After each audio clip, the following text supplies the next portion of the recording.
Hello, everyone. I cannot see everyone's faces, but I can see you all on the list here, participants. So welcome.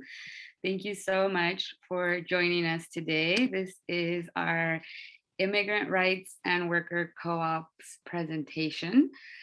So this is one of the many presentations that we are doing for our Co-op-Palooza week. Our goal is to raise $20,000 by Friday to support our work democratizing workplaces everywhere. All month long, we've been sharing stories and resources and new ideas from the members of our labor team. This event is an MCLE webinar on immigrant rights and worker co-ops, and you can go ahead and check out the rest of our events and webinars that are happening this week on our calendar. My colleague has gone ahead and shared a link to the calendar of events for this week. So please feel free to check those out. We are recording this session. So we will go ahead and share this back out with everyone who's participated and hope that you share it with your networks. So yes, the presentation, the slides along with a recording will be sent out in an email following up the presentation. And the last note, if you are a California attorney and you need MCLE credit, you're going to go ahead and email my colleague Tia. We're going to share the email address and the information on the chat. So go ahead and share your name, your California state bar number, and the certificate and evaluation form has been shared in the chat. We want to shout out our sponsors, so we can move to the next slide, please, who are helping us make this event a reality. As I said, we have several events happening this week, so thank you to our sponsors. And now we would like to introduce ourselves. So it's going to be myself and my colleague Tobias that are going to be going through today's presentation. So my name is Itzel Nuno. I use she, her pronouns. I am the Workplace Democracy Project Coordinator at the Sustainable Economies Law Center. Been here for about a year now, and my focus is to help coordinate across several of our projects that fall under our labor work. And so that ends up being cooperatives and worker self-directed nonprofit work. And I'll hand it over to my colleague Tobias to introduce himself, if that works. Thanks, Itzel. And thank you everyone for coming to this webinar. My name is Tobias Damlour, and I'm a staff attorney at the Sustainable Economies Law Center, and I use he, him pronouns. Great, thank you. And so yes, for today's agenda, we are going to be starting off with a conversation of, really what we're talking about here is building the solidarity economy. From there, we're going to move on to talking more specifically about the role of immigrant-led co-ops and some of the work needed to make that, to establish those. We will talk also lightly on some of the challenges that we believe folks face often in doing this work. We have several slides with resources that we will share with you all. We'll give you a brief overview, but as I mentioned, we will share them all after the presentation. And lastly, we will end with questions and answers.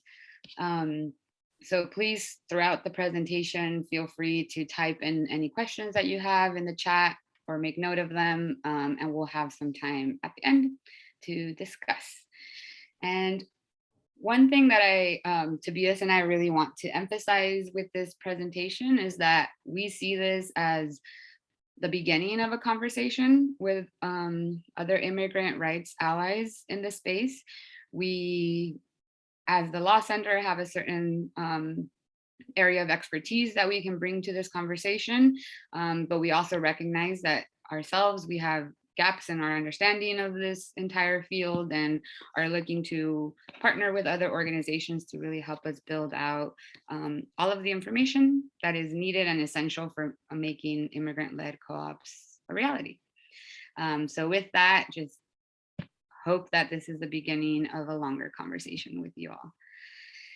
And move it to the next slide. So building the solidarity economy. Wanted to start here because ultimately this is what we're talking about when we're talking about both worker co-ops and immigrant-led co-ops. We're talking about really reorienting the purpose of our economy. And today we're going to be focusing on the role of work and jobs and building the solidarity economy. So thinking about ways in which we can organize our work to really align with what we want our economy to serve us for. And yeah, so we can go to the next slide with that. Thank you. So yes, the solidarity economy, as I mentioned, we would like to talk about reorienting the purpose of the economy to be towards ecological restoration, community resilience, and social equity. As I mentioned, we're talking about sort of the role of work and jobs in this, in building the solidarity economy, and we talk about and approach that work through sort of can we organize our work to be democratically organized and via voluntary cooperation, as opposed to coercion and exploitation, which is a lot of what really the fundamental of what our work has been thus far. We believe that collective labor can be organized to really meet the needs of our community. And we're talking about the role of work and our jobs. We also recognize that we're talking beyond sort of the 9 to 5, and that the work that we all do in this society is it all matters, and it's all part of this conversation. And so the work that we do as caregivers or just as members of the society is also a part of this conversation. Next slide, please. And so the way in which we approach the work and the solidarity economy is through worker cooperatives. And that is what we're going to be focusing on right now. And so before we really start diving into some of the technicalities, the legal information needed to set up worker co-ops, we wanted to take a step back and just make some time to make the argument for, what are worker co-ops and why should we care about them? And so a few fundamental aspects of worker co-ops. One of them is joint ownership. So that means that everybody who works at the co-op also co-owns it. There is still a focus on making money, but there is also an invested interest in making sure that the business meets the needs of all of the owners. So things such as fair wages, sustainable livelihood, investing in our local economy, and creating healthy work environments become a fundamental part of the business and the decisions that we make. Another is democratic control. So that is that all major decisions are made by the workers. In a worker co-op, it is one member, one vote. So the control is really vested within each member and not within sort of the amount of investment or money that they've put in, that anyone has put into the business. So there's the same amount of power regardless of how much money anyone has invested. And this also means that the people closest to the work are the ones making the decisions about the work. And the last point to really talk about here is the cooperative distribution of earnings. So again, profit is not distributed based on how many shares each person owns, but instead it is distributed on things like the amount of hours they work and the value of the work provided. So it's based on labor input and not capital input. Next slide, please. So why form worker co-ops, and how does that align with the solidarity economy that we're talking about? One thing is that there is local ownership. When you have big corporations that are running businesses, often those shareholders do not live in the community where the business exists. And therefore, there's not the same level of investment. It's not a local investment. There's also increased job security in economic downturns. Again, during economic downturns, most businesses are focusing on maintaining their value for their shareholders above all else. But with worker co-ops, oftentimes the focus is on maintaining the jobs. There's also the workers' health and happiness. Again, profit is still a focus of the business, but there are other things that are very important for the worker owners, such as safe working conditions, health, happiness, living wages, etc. There's also an element of environmental responsibility. Often worker owners will live and play and raise their children in the communities where the businesses are at. And so there's just an invested interest in making decisions that are going to be good for their local environment. And lastly, the contribution to the community. All of the points above sort of touched on this, but worker owners will often form relationships with other cooperatives and be able to invest the money back into the community that they're making from their business. Next slide, please.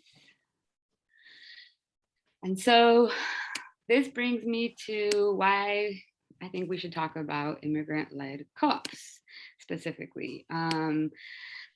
One thing that I've noticed since really starting to dive into this work around worker owners and the background that I have from doing work in immigrant rights is that a lot of the immigrants in our country are already surviving with cooperative practices. These are already mentalities and ways of engaging with each other in our communities that are prevalent in immigrant communities. It is part of what allows us to survive and thrive in a country that isn't necessarily set up for immigrants to do that. And there's also already a long history of marginalized communities engaging in these practices to survive. I see it happening informally all of the time with my community. You know, you'll have folks who are collaborating on daycare or cleaning services or pooling money to cover expenses for funerals or other things. And so these are already prevalent in our communities, in our cultures.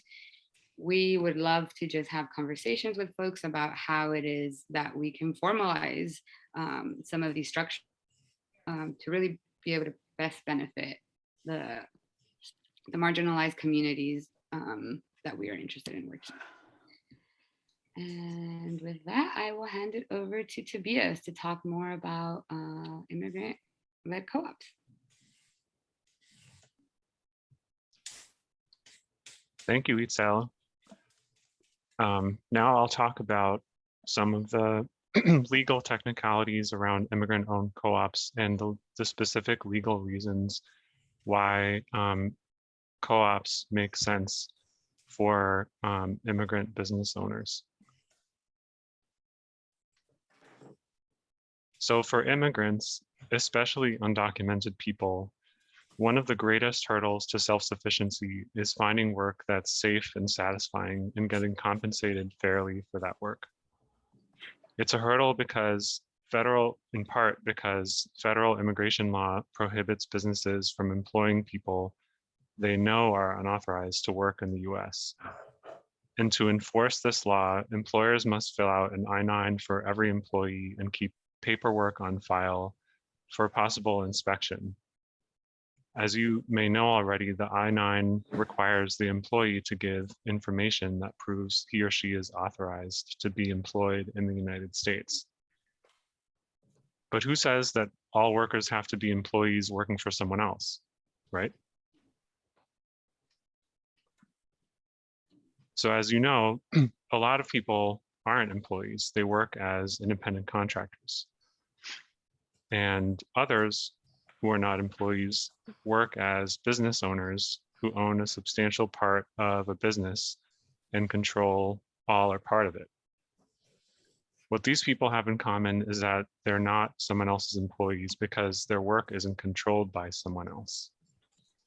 And under US immigration laws, they don't need to fill out Form I-9 to verify their work authorization.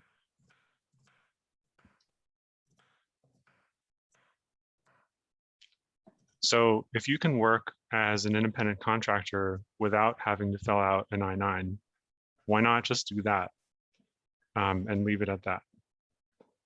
The legal reason is that still poses somewhat of a risk if you're undocumented, because under US immigration law, it's unlawful to knowingly hire an independent contractor who's unauthorized to work. So if any clients find out that an independent contractor they're working with is undocumented, it's illegal for the client to continue paying the contractor to work. And a way to lessen this risk is to create a separate business entity like an LLC. To create it, it needs to be registered with the Secretary of State. And then the independent contractor or a group of independent contractors becomes owners of the entity. That way, there's an additional layer of anonymity since the clients will sign service contracts with the entity and not with the independent contractors themselves. So here's a diagram that illustrates the way that this works. As you can see, there's no contractual relationship between the client and the owners of the entity. Instead, all the clients sign a contract and make payments to the entity, which then distributes those payments to the individual worker owners. The entity can pay the owners a regular payment, which is somewhat like a wage and gives them predictability when planning their finances.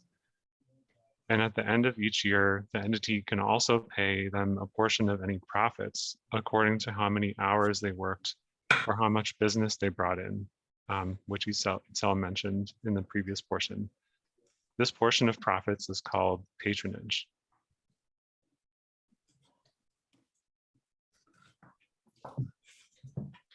So you might be wondering, what's the best entity to choose for this purpose? And where do worker co-ops fit in? So the answer is that LLCs are the best choice of business entity for cooperatives owned by undocumented people, because by default, owners of an LLC are not considered employees as long as they all actively manage and govern the business together. Whereas by contrast, owners of corporations are considered employees of the corporation if they do paid work for the corporation. So the best entity to choose is an LLC. And then why co-ops? LLCs structured as worker co-ops require all the worker owners to participate in management and governance, because if you're a co-op, everyone has one vote, no matter how much money they put in, and everyone is supposed to actively participate in the management and governance of the co-op. So you could have an LLC where someone is just working for the LLC but not participating in the management of the LLC. And in that case, that person would be more likely to be considered an employee. But if you have everyone who's working for the LLC also participating in the management and governance of the LLC, then no one is likely to be considered an employee of the LLC. And co-ops require that everyone participate in the management and governance.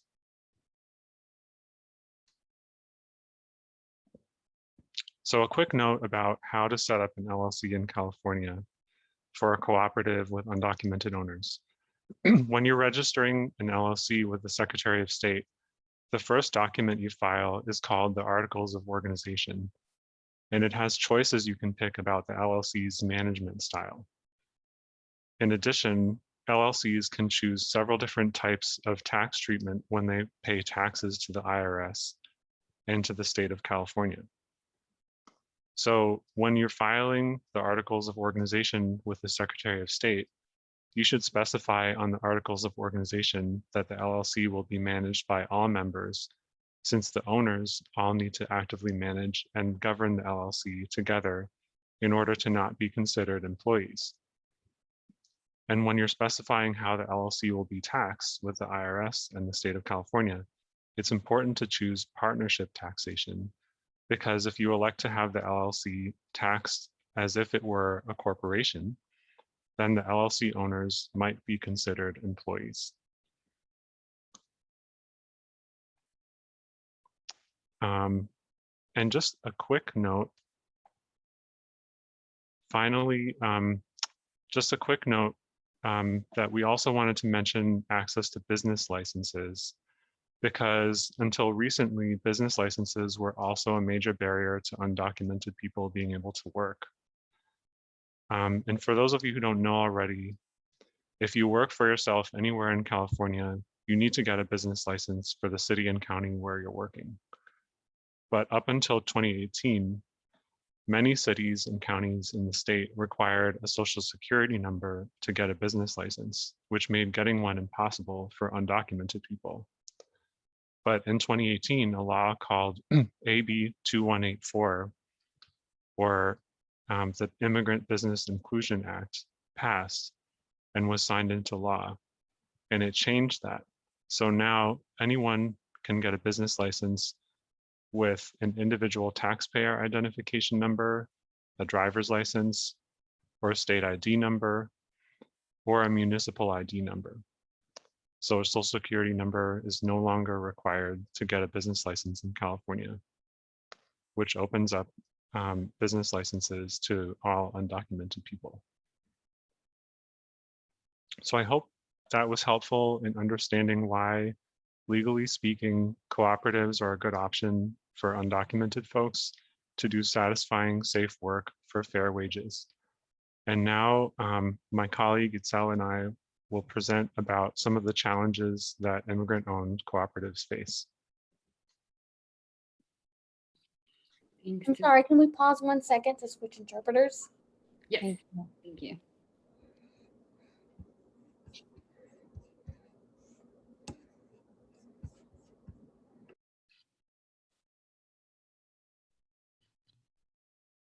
All right, ready? Okay.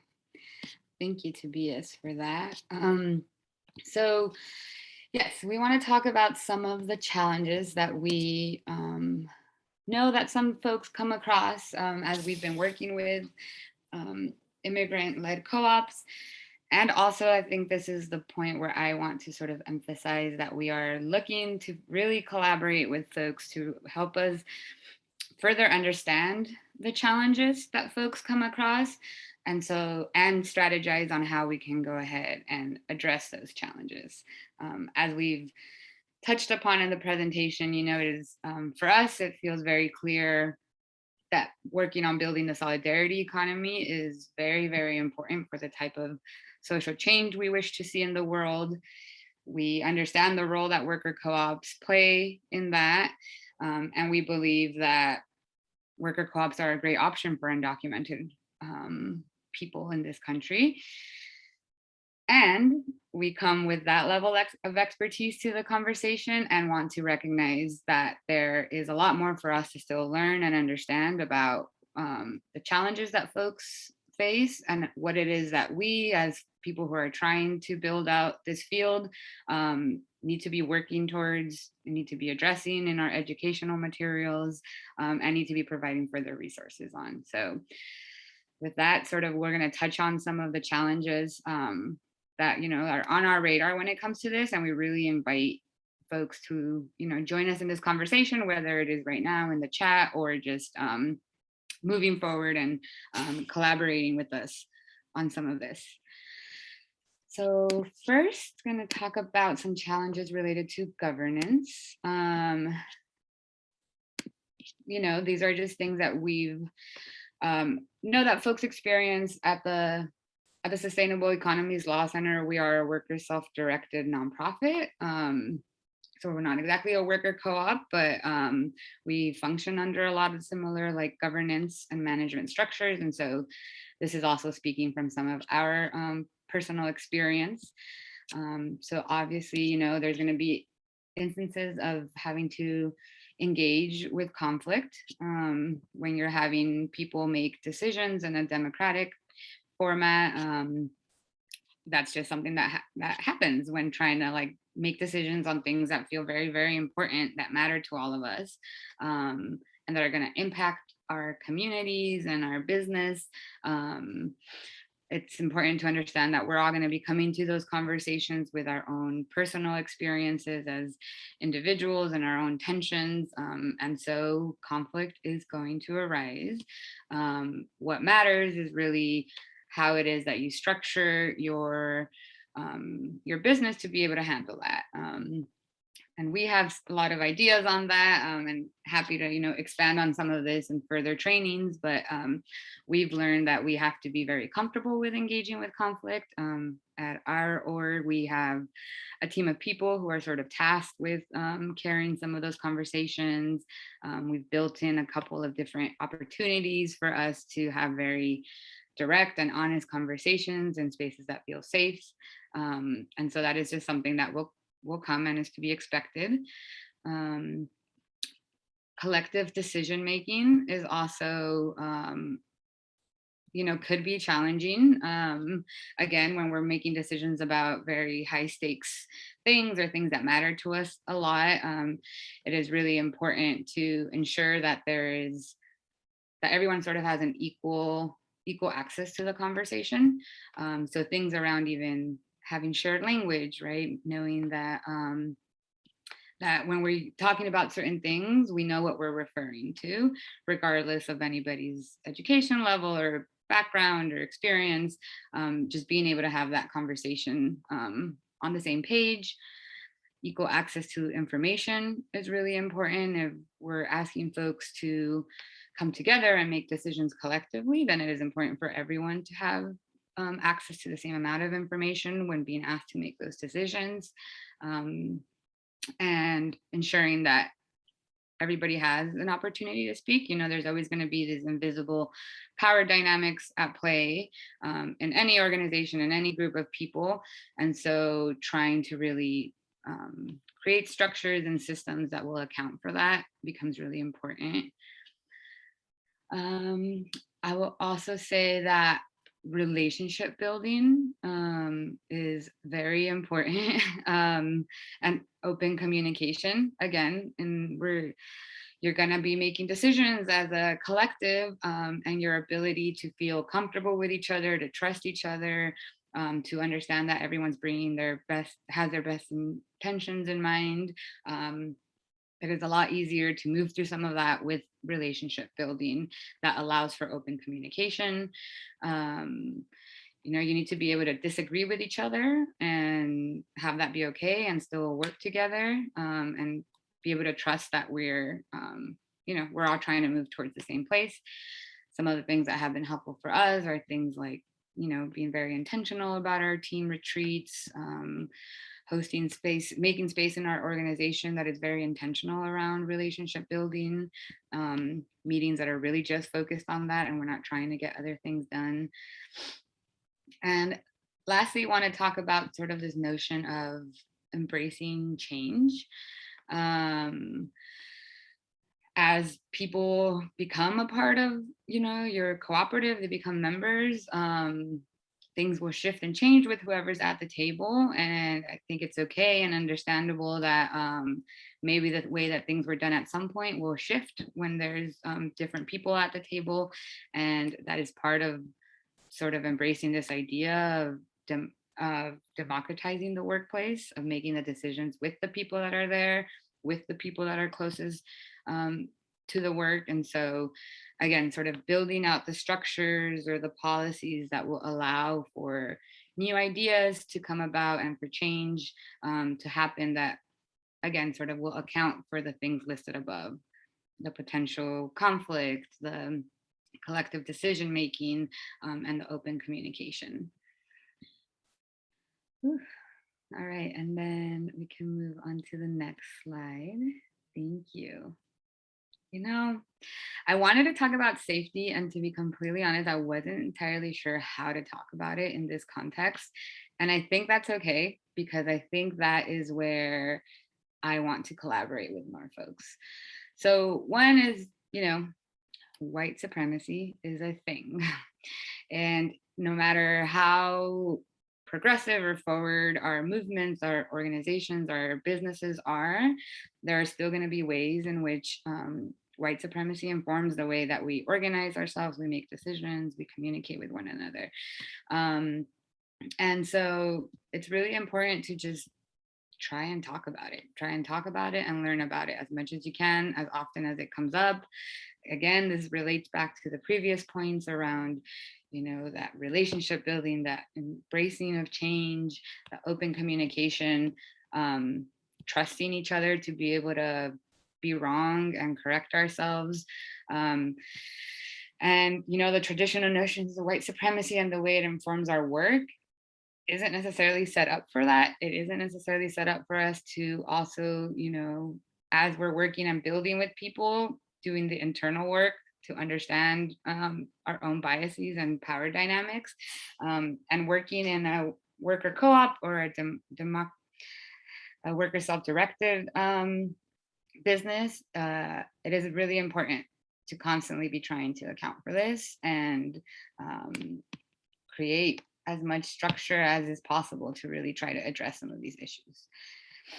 And the last thing I wanted to mention, which is really where I'm looking for sort of more like collaboration with folks to better understand, is the very real threat that ICE and immigration and customs enforcement poses on undocumented people.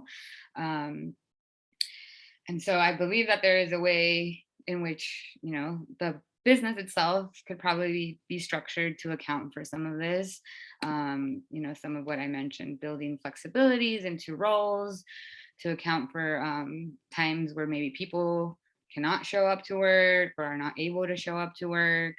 There are a lot of other sort of community resources at play that that folks can engage with to better understand the rights in a workplace, and sort of who is allowed to come in, what are they allowed to ask for. But I really, personally, I'm really interested in collaborating with more immigrant rights allies to further understand how it is that that we can continue to create safety in these workplaces that that we at least believe in and are hoping to help people build out. And also better understand if there are any points in which sort of what we're talking about might be at tension with somebody's immigration case, or we just want to make sure that we don't, we want to be aware of our blind spots, and we want to be in communication with folks that are really engaging with the threats of ICE on a daily basis, to better inform our work around developing immigrant-led co-ops. So that it will continue to be an open invitation for us to collaborate with anyone who wants to help us understand this further. And now back to you, Tobias. Thanks, Itzel. I really echo the your invitations for other folks and organizations who are more familiar with the threats of immigration, customs enforcement, and safety around immigration status to collaborate with us. I just wanted to talk a little bit about some challenges that immigrant-led co-ops, at least according to our knowledge and experience, can encounter with money and getting funding.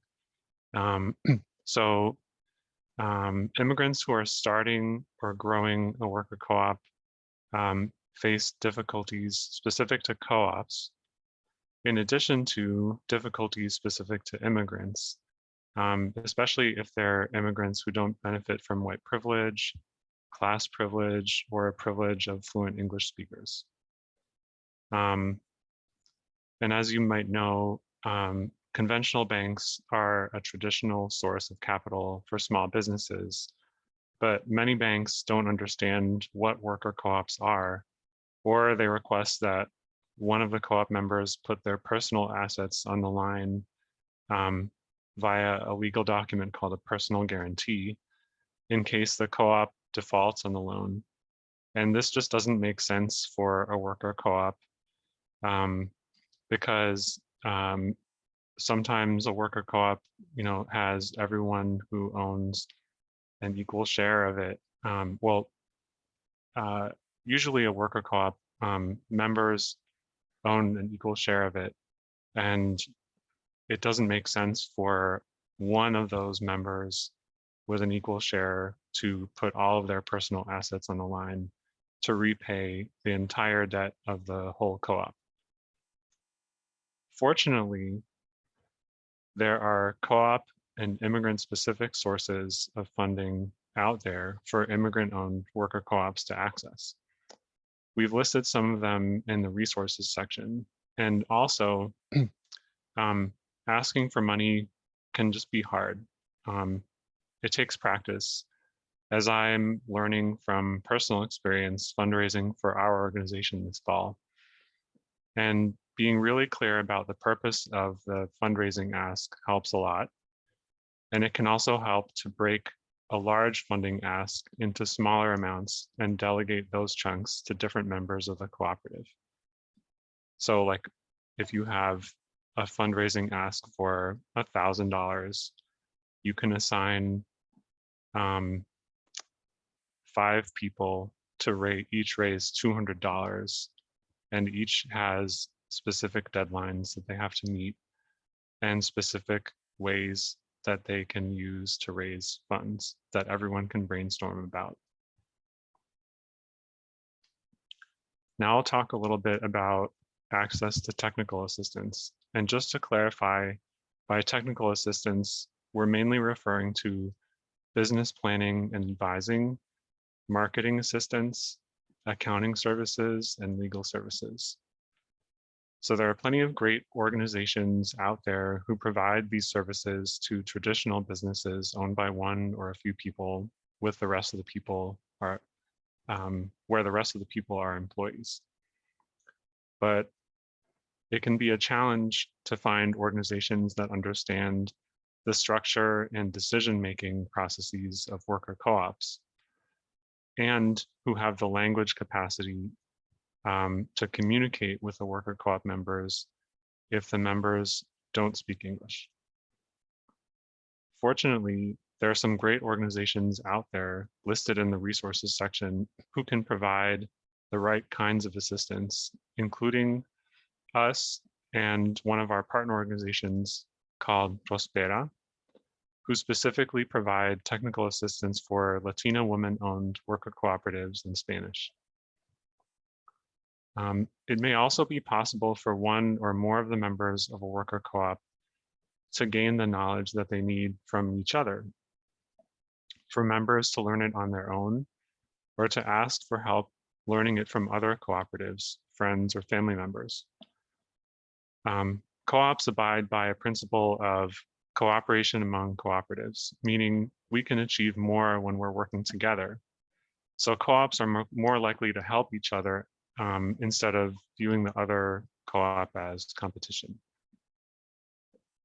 Finally, it can really help to develop relationships with any technical assistance organizations or providers out there, and with other sources of assistance early on, even when the co-op doesn't have any immediate needs. Because this way, when an urgent need comes up, and in most businesses, there are urgent needs that come up, the providers of the technical assistance will already know you and be able to better help you. And with that, I'm just going to go over our resources slides briefly. We'll be sharing the slides to all the participants after this presentation is over. And this will also be on the recording. So if you miss something that I'm going over, don't worry, you'll have a copy of the slides. First, in our resources section, we have different sources of assistance in setting up a cooperative business, specifically business planning. I already mentioned Prospera.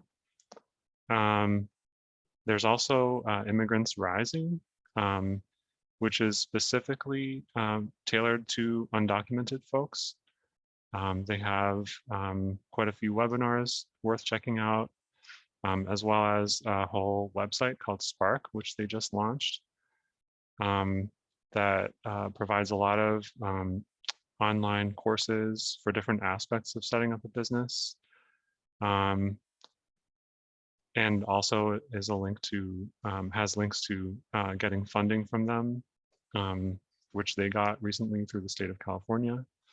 There's also Optima Entrepreneur Cooperative, which has business courses for freelancers and small businesses, including co-ops.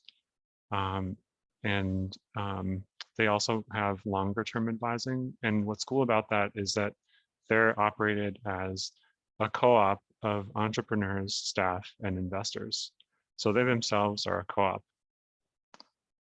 There's also Renaissance Entrepreneurship Center for people located in the Bay Area, and a new America in Oakland and San Jose. And both of these organizations can provide business technical assistance in English and Spanish. And finally, there's the US Federation of Worker Co-ops, which has a co-op clinic where co-ops can get referrals to paid technical assistance providers that specifically work with worker co-ops.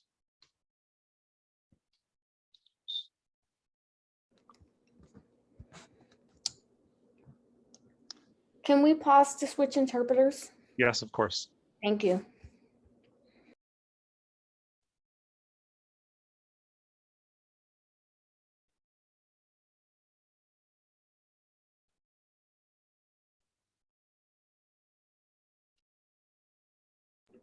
Go ahead, thank you. Okay, thank you. So for the legal aspects of setting up your own cooperative business, we offer help on that. We have a guide called Tu Negocio Cooperativa in Spanish. We also have a website all about the legal aspects called cooplaw.org. And if you want to get individualized legal help, we also have legal cafes, and the links to all these resources are in the slides. Our legal cafes are 45-minute consultations with volunteer co-op lawyers. And if you need interpretation assistance, you can feel free to request that and we can get that for you. Our partner organizations also provide this kind of brief assistance. There's Start Small, Think Big and Lawyers Committee for Civil Rights, San Francisco, Legal Services for Entrepreneurs. They tend to mainly focus on freelancers and traditional businesses, but they may be able to help worker co-ops as well.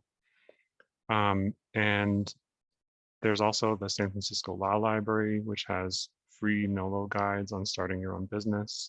The link is there in the resources slide. And then CalGold is a really good website to find out about all the permits and licenses that are required to set up your business anywhere in California. I've also included some links to specific resources for co-ops from the Democracy at Work Institute here. And then some specific links to funding. I mentioned the Spark website already. There's also Central Community Partners Capital Hub. Mission Economic Development Agency has a fund called Fondo Adelante, and they provide funding and advising in both English and Spanish.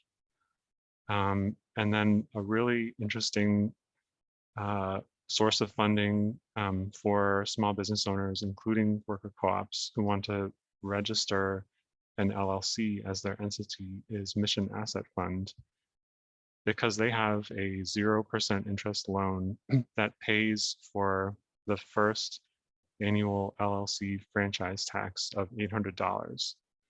And so it's designed specifically for people who would experience that as a hurdle. And it takes that hurdle out of the way by making it into a 0% interest loan.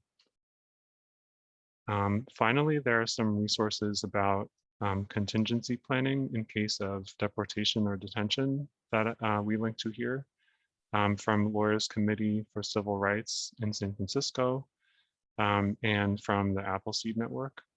They're basically guides to how undocumented immigrant business owners can protect their personal assets and their business assets in case they get detained or deported by immigration enforcement.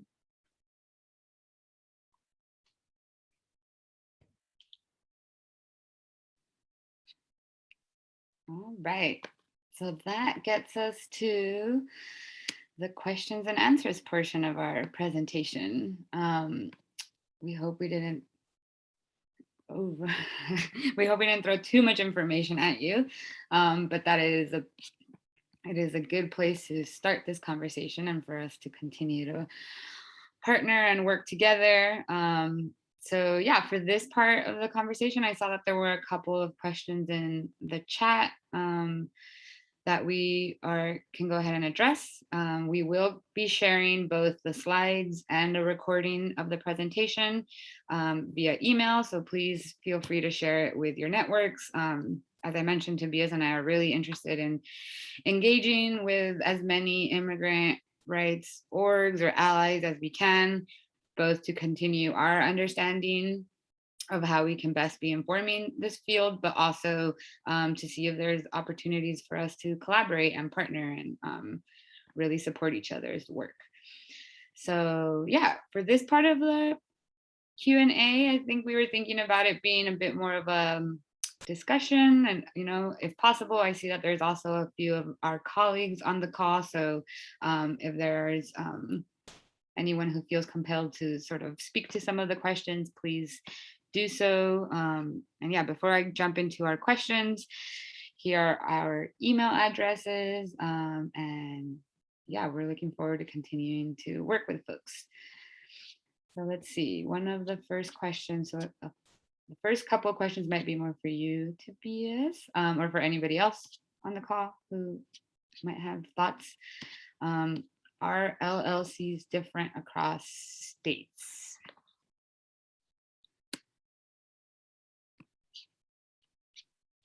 Sure. There are different laws about LLCs depending on which state you're in. Like the laws pertaining to what rights the members may have, how they can make decisions together might be different. What information needs to go on the paperwork registering the LLC. But LLCs are largely the same across different states in the US, in that they're very flexible in terms of how you can structure them, like in terms of, especially in terms of member rights, and in terms of, like who has what decision-making power. And then on the federal level, in terms of taxes, you can elect to have an LLC tax as a partnership or as a two different kinds of corporations, which I won't go into now, but yeah. So there are some state law differences, but like they're largely the same in terms of like flexibility, and they're the same in terms of federal taxation. Go ahead, Dani.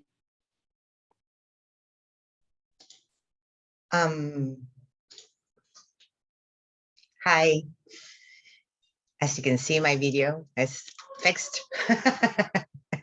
We were in a meeting before this.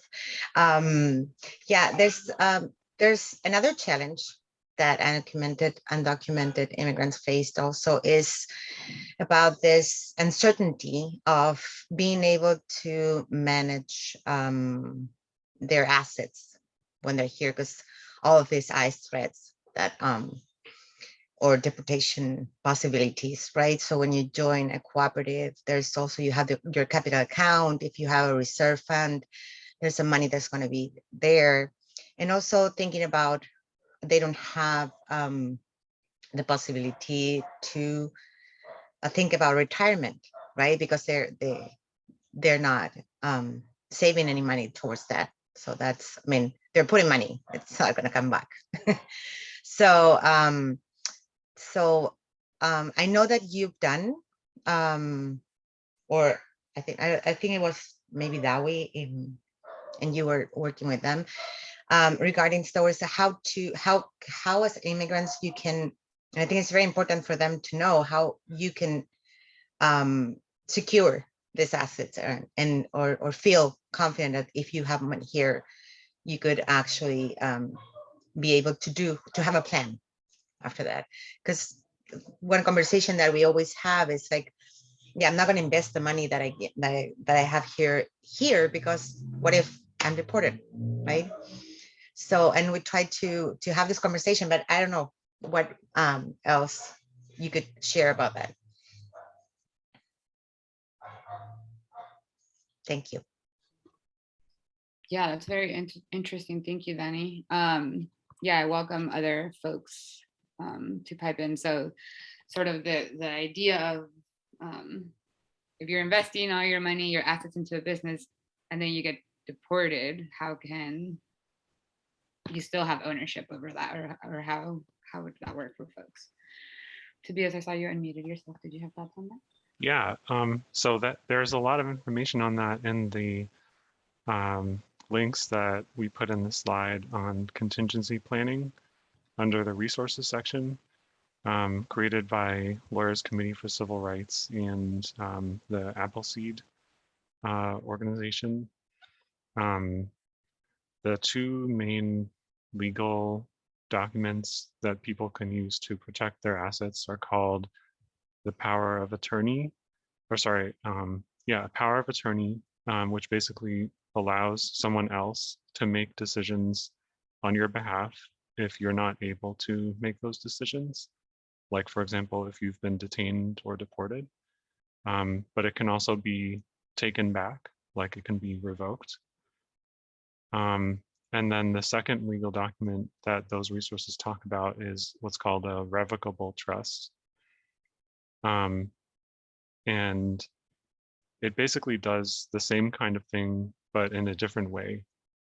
I won't go into more detail and take a lot of time, but yeah, we would definitely welcome collaboration on those issues. Since Lawyers Committee for Civil Rights created those resources, maybe we could pull them in as well. Oh, and also Democracy at Work Institute helped create those resources as well. So that would be another idea for a collaborator. Yeah, thank you, Danny, for highlighting some of that. It also really sort of struck me the point around being able to plan for retirement, or what it is that we're sort of telling folks as we're encouraging the development of worker co-ops, and what it is that can, so I have more questions than like actual solutions to that, but this is what is helpful to sort of work with folks who are getting that experience on the ground to help us understand what are all the things that we should be helping to account for. So I really appreciate that.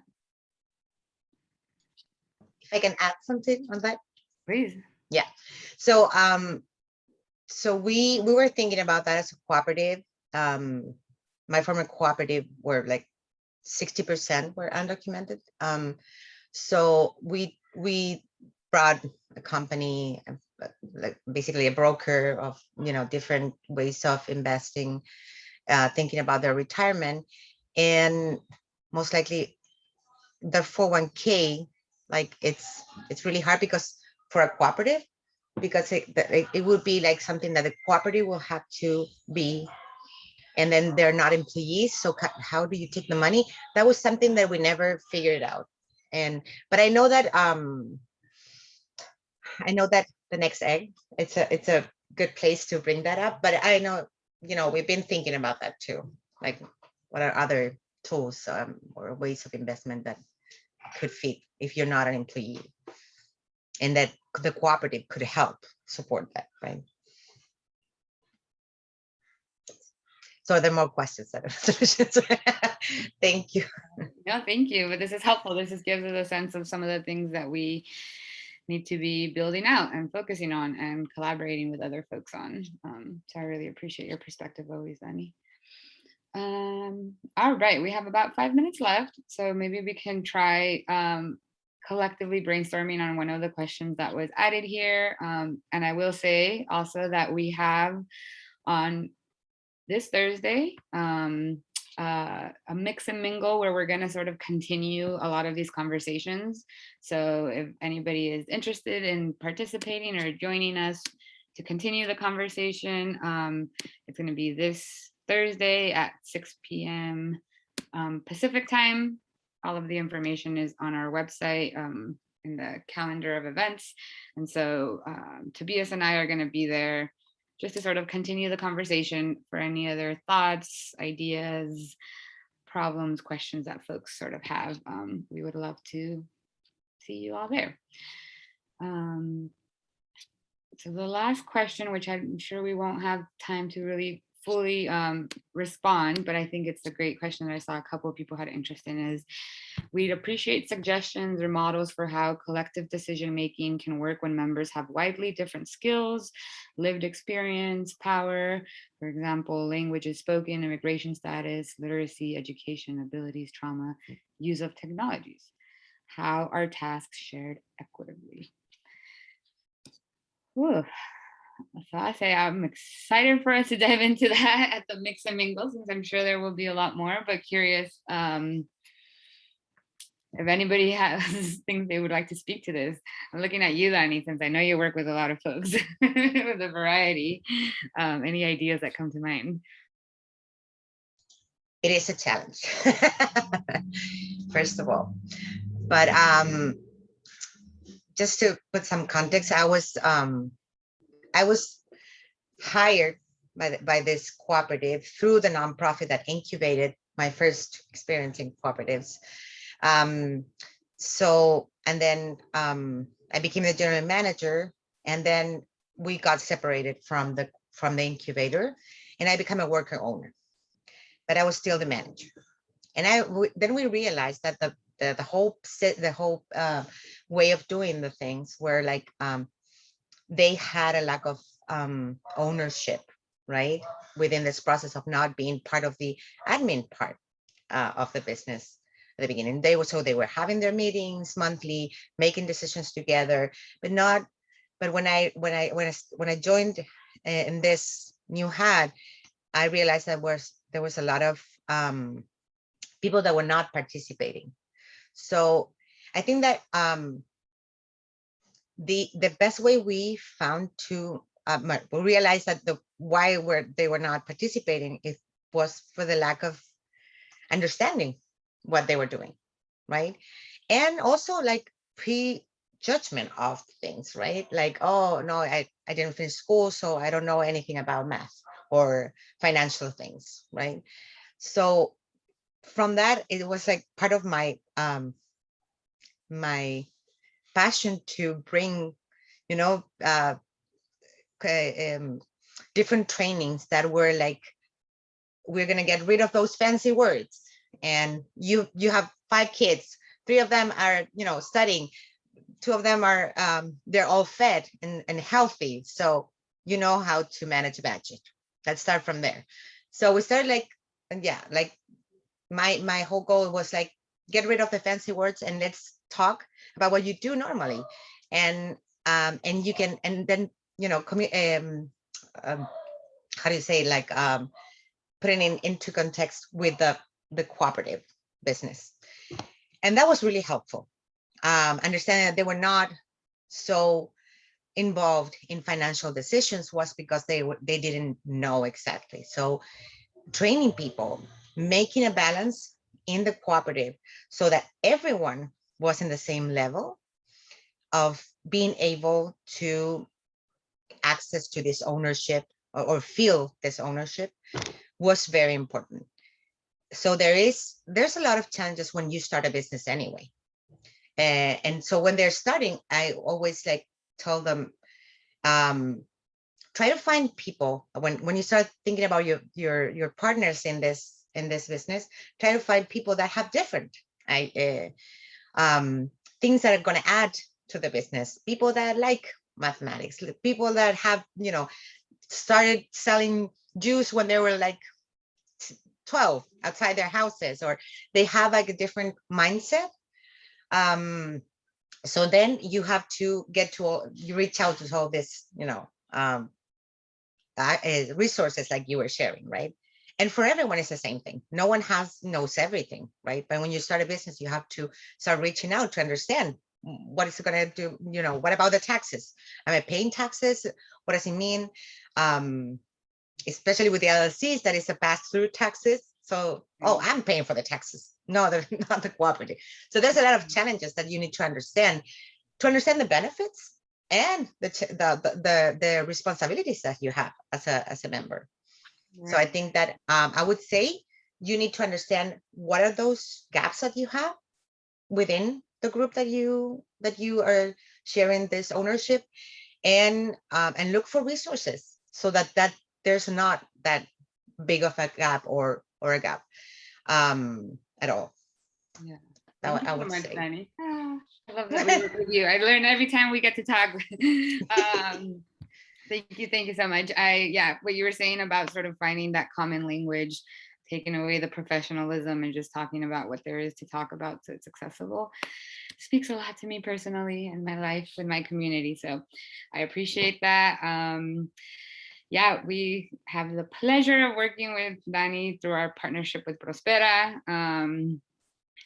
So yes, everyone, please feel free to continue this conversation with us on Thursday, or if not, email us. Tobias and I are always happy to sort of continue these conversations and partnerships with anybody that's interested. We'll share the slides, we'll share the recording, and hope to see anybody who's available on Thursday at 6 p.m. Take care. Bye. Beautiful. I want the slides. Bye. Bye.